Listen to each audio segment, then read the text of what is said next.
Today is a great, wonderful, amazing, incredible day, and I'll tell you why. Because it's a Danish day. What does Danish HYGGE actually mean? Without further ado, let's get into this reaction. Let's go. Many of you have probably heard about the Danish word hygge. If you look up #hygge on Instagram, you get more than 7 million pictures of people mainly drinking tea, being cozy by a fire. Wait, so this is an actual thing? See, I didn't know. I just came across this video and I saw HYGGE. I said, what is that? I don't know. I've never heard of it before. But apparently it's a thing. It's a thing. What does it mean? I'm seeing pictures of homely stuff. Does it mean like living like moderately, like, or living, I don't know, minimalistic? Well, it's not really minimalistic, is it? Fashionably? I don't know. Let's see what she says. Mainly drinking tea, being cozy by a fireplace, or those cute little cottages covered in snow. And by the way, those pictures are mostly taken in Norway. We don't really get that much snow here in Denmark. As someone who grew up in Denmark and speaks Danish, I noticed that there are a lot of misconceptions about what hygge actually means. And a lot of people do tend to exaggerate slightly when it comes to the meaning of the word hygge. I've heard people saying that hygge is this Danish philosophy. I've heard people saying that hygge is something you do only during winter. So in this video, I will tell you what hygge actually means. When do we use the word hygge in the Danish language? And I will be talking from the perspective of someone who grew up in Denmark. I'm actually in Denmark right now. I'm at my parents' house. Which I much prefer, because anytime I do a video where there's not like someone from the actual country talking about the country, you guys, rightfully so, get really like, this is wrong, that's wrong, this is wrong, this is wrong. So this person actually is Danish, so I'm going to trust her judgment because she's from there. So let's see what she says, what HYGGE actually means. So yeah, let's get into it. What does hygge actually mean? Let's start by looking at the definition of hygge you get when you type it on Google. Okay. So according to Oxford Language Dictionary, hygge means a quality of coziness and comfortable conviviality that engenders a feeling of contentment or well-being. It's also often used as an adjective meaning cozy or comfortable. That is actually pretty accurate, I would say. However, for me personally, the best translation of word hygge is simply having quality time or having good time. And having quality time doesn't necessarily mean that you have to be cozy. Lunch with a friend and taking a swim during summer is totally hygge. Enjoying a good food alone, it's also hygge. There are also So basically, nah, I was going to say it's me time. So it's not really me time because you can also share that time. You can have hygge with somebody else. So it's just well-being, isn't it? That's what I'm getting from what she's saying. It's just looking after yourself and your well-being, making yourself feel good. That's what I've got so far, but let's continue. So a lot of other sources on the internet that I found out while making research for this video, and people are coming up with all sort of theories that hygge is something invented in Denmark. Well, it's a Danish word. Actually, fun fact, it's also a word used in Norway, but apparently they don't use it as commonly as we use it here in Denmark. It is true that word hygge is used a lot in Danish. So misconception number 1. Hygge is something you mostly do during winter to stay cozy. You can do hygge all year long. Grabbing drink with friends during summer is hygge. Going for a walk or to the beach is also. Denmark's beautiful in the summer. Wow. Look at the beach. So hygge. It's so nice.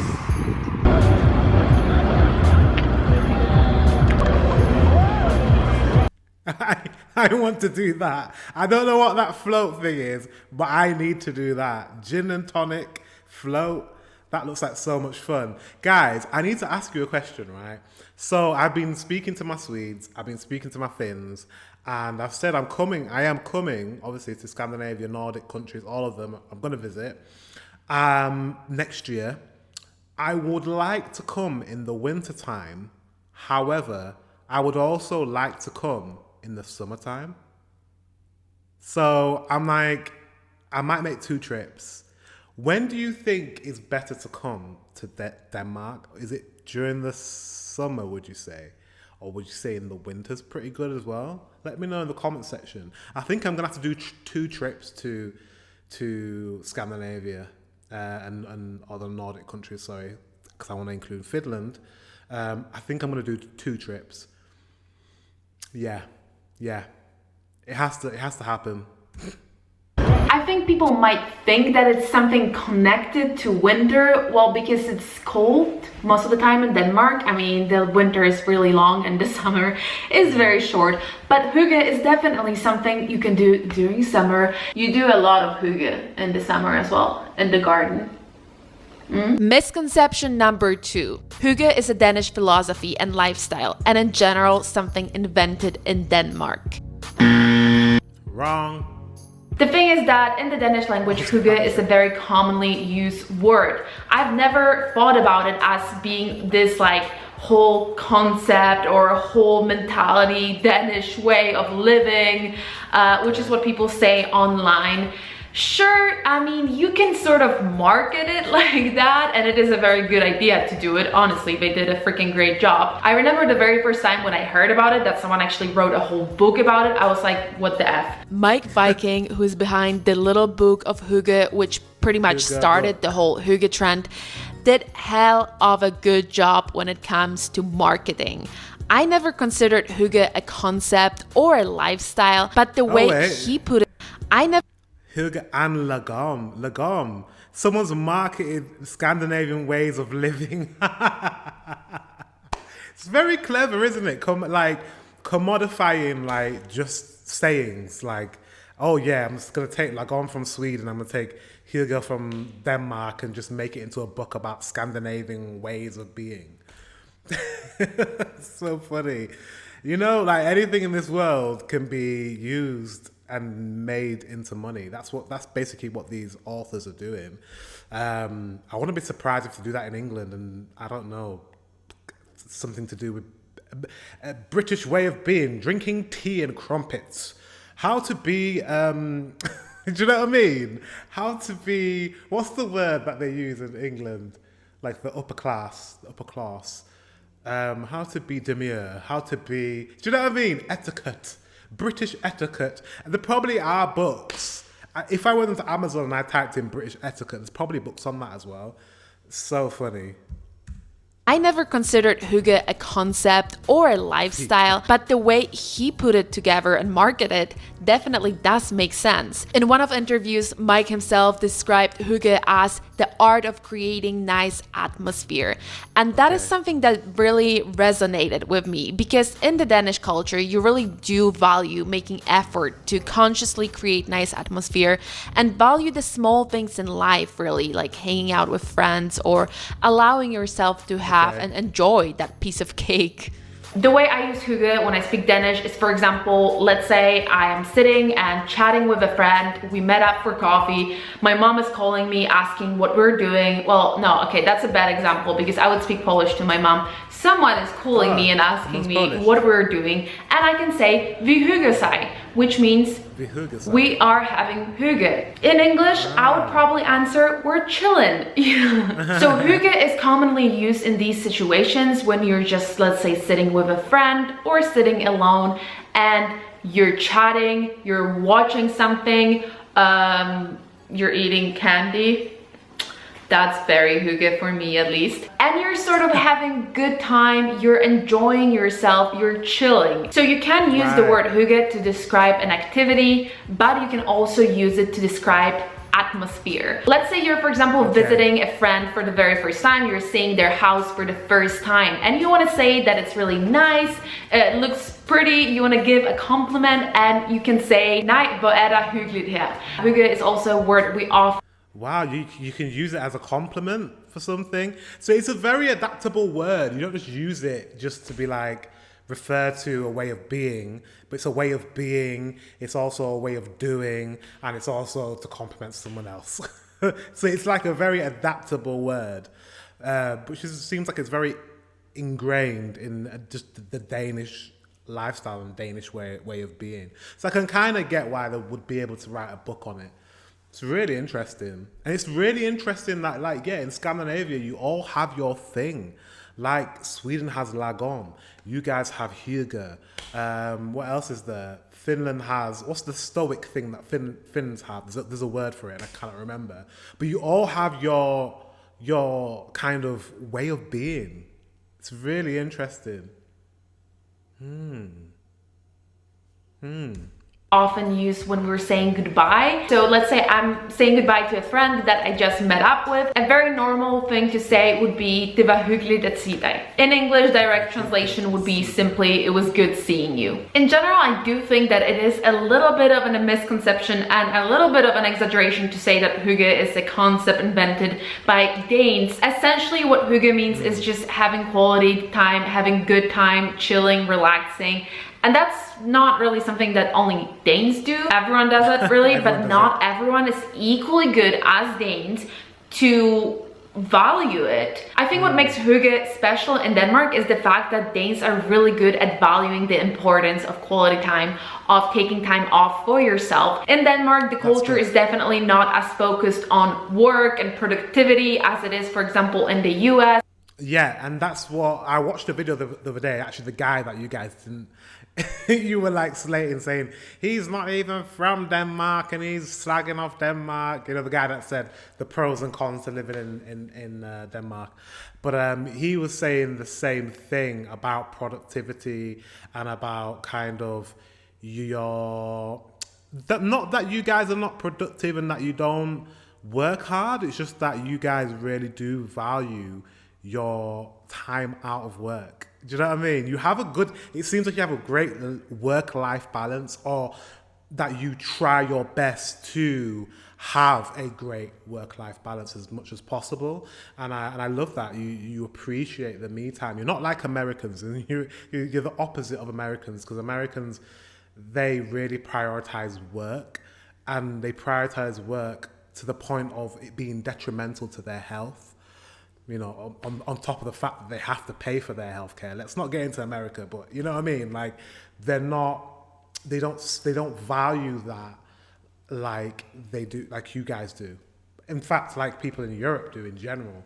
I'd say England, I'd say we're in between our Danish brothers and sisters and our American brothers and sisters. We're in between, like work is important, but we do have a decent amount of holiday time off, and we do like to go away, and we like to get into the sun, and we like to have family time. So we have a bit of both.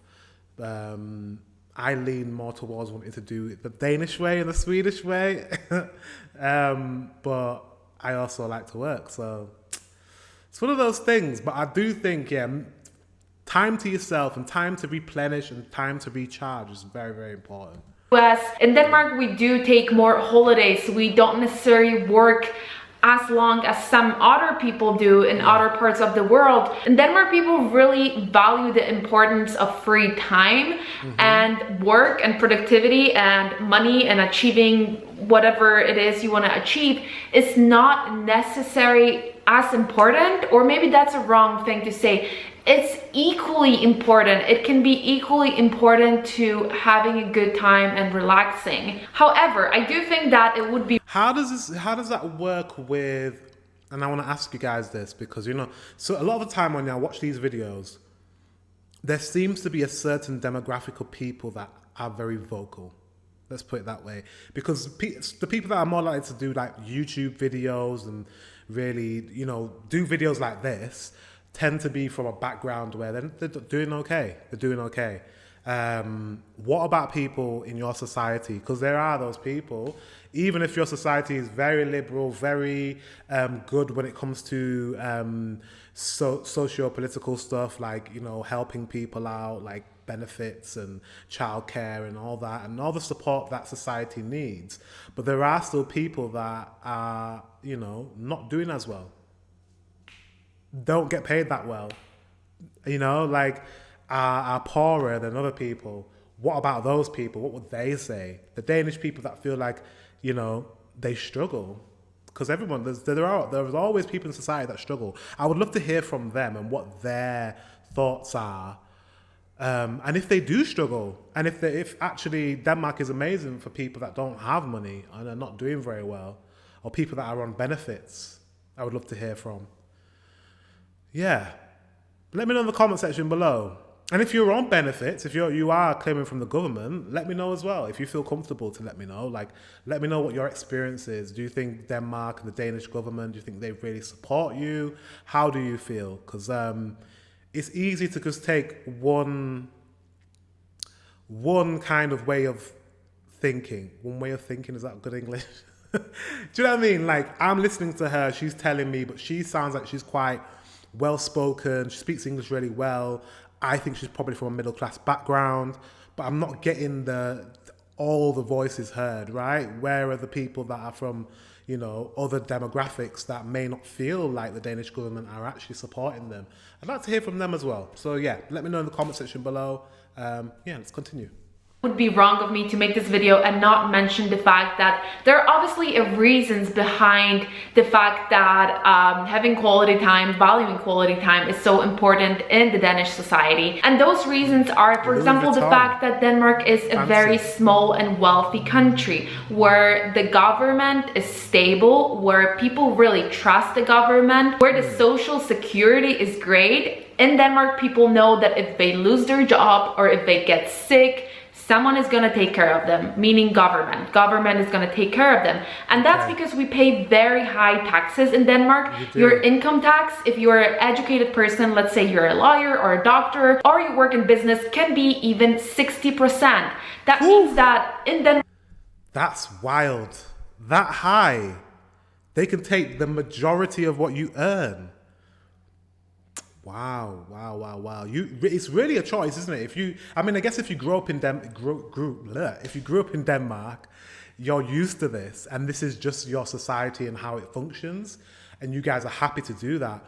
And it's interesting that a lot of people in Denmark are happy to pay high taxes. That says a lot about your society. That says a lot about how it's working. It's clearly working. The high taxes work because you do support the people in your society. So, and that people that like doctors and lawyers and these people are not leaving your country and they're choosing to stay shows that it benefits everyone in society. So very fascinating, very fascinating. In Denmark society, we all pay for having a country, for having a society where people will feel comfortable and secure. And I think that's also a big reason why Danes can allow themselves to value hygge as much as they do. You might have heard that Denmark is one of the countries that always ranks really high when it comes to the level of happiness. Actually, Denmark won the title at least a couple of times. I think right now Finland is the happiest country. But in general, the happiest countries are often the Nordic countries. And I honestly think that the main reason why those countries always win is that life here is comfortable. Life here is secure. You're not worried for your basic needs. You know you're gonna have food on the table. You know your kids can go to school and get decent education because we all pay taxes for that. However, that doesn't necessarily mean that people living here are the happiest people on earth. That's just my personal opinion. I know people can hate on me for saying that, but that's honestly my opinion. And then that's her opinion, and I respect her opinion to feel that way. She's clearly from, I'm not, you know, a certain demographic, and her experience is different. Yeah, like I said, I'm just very interested to know everyone's point of view in society, in Danish society. But the way she's speaking is like, you know, your social security is so great that there's nobody really in poverty. There's no one really struggling. Like, it just seems like it just works. I'm just very fascinated. If it does work and there is no one that I'm like, wow. I'm like, wow. If there are no people in your society that say that they're struggling, then I think the whole entire world needs to adopt the Scandinavian way of being. In Denmark and in other Scandinavian countries, the suicide rate is pretty high. The number of people suffering from depression is also quite... Okay, here we go. What? The suicide rate is pretty... But that's honestly my opinion. In Denmark and in other Scandinavian countries, the suicide rate is pretty high. Now, why is that? Why is that? She said, like, in Denmark and in other Scandinavian countries, your suicide rate is really high. I'm trying to think, why would that be? Especially with your social security being so great, and obviously you probably have access to counselling and mental health services. Why would the suicide rate be high in your country? Is it because... I've just thought of a thing. Independence. You know how, like, in Sweden, and I think Denmark, and I think in most Scandinavian Nordic countries, that you guys are very independent and you don't want to rely on other people to help you in certain situations, and you feel like you can do it on your own. Maybe that's the reason why your suicide rate is high, because people are less likely to actually, even though the services are there, are less likely to ask for help. Could that be the reason? Let me know in the comment section below. That's just something that popped into my head. It's the only thing I can think of. Let me know in the comment section. the number of people suffering from depression is also quite high. So there are also a lot of other factors that those rankings are not really taking into consideration. And the fact that it's like really cold and dark here. I'm looking out of the window because it is really cold and dark today. And that really affects your mood. People definitely suffer from seasonal depression here, like all the time. That's why Danes are so freaking happy when the sun comes out. Like when the sun comes out, come to Copenhagen when the sun comes out. Like people are just going nuts because we just don't get that much sun here. Yeah. Okay, I think to continue. Okay. So maybe I do need to, I think I need to do the bulk of my vlogging and my visiting during the summer because yeah, you guys will be happier. And it makes sense because in the UK, we're exactly the same. And our climates are quite similar, Denmark and England. People are very miserable in the winter when it's grey and there's no sun, and we haven't seen the sun for a lot of time, and vitamin D levels are very low. People tend to be quite grouchy in the UK, and I can imagine it's kind of similar in Scandinavian countries. So maybe the summertime is the best time to come visit. Continue this video, we should actually talk to a HYGGE expert because I do have one right here. As you guys know, I'm not originally Danish. I grew up here, but I'm not Danish, right? But and here's a cat. This little one right here is actually born and raised in Denmark, so I would definitely call him a HYGGE expert. Basically, HYGGE is what he does all day long, all day, every day, pretty much, right? Let me know in the comments if you learned something new from this video, if you were one of these people that sort of misunderstood HYGGE, and if there are any Danish people watching me or Norwegian people, please let me know in the comments if your idea of what HYGGE actually is different than mine. If you enjoyed this video, please give it a like and subscribe to my channel, and I hopefully see you soon. Bye. It looks like she's no longer in Denmark, Hanoi, which is in Vietnam, and Bali, which is in Indonesia. Interesting. She's a bit of a traveler, a bit like me. Is she gonna? I thought she was gonna do my, but she didn't do it. Guys, that was really interesting. I never heard of the term HYGGE, but it seems like all of the Scandinavian countries have their own term and their own way of being and their own thing. This was very interesting. Yeah, it's like an insight into what you guys are like as a country, as I'm learning, because this is new. Denmark is new for me, and I'm learning about Denmark. And I'm also learning about the similarities that you have to your neighbors. You have a lot of similarities to Sweden, but I'm also feeling you have a lot of similarities to Germany, and dare I say it, to England as well. A lot of similarities to England, like a lot. Like when I look, watch, listen, I'm like, very familiar to where I'm from. Very familiar to home. I feel like when I go to Denmark, I'm like, this kind of feels like home.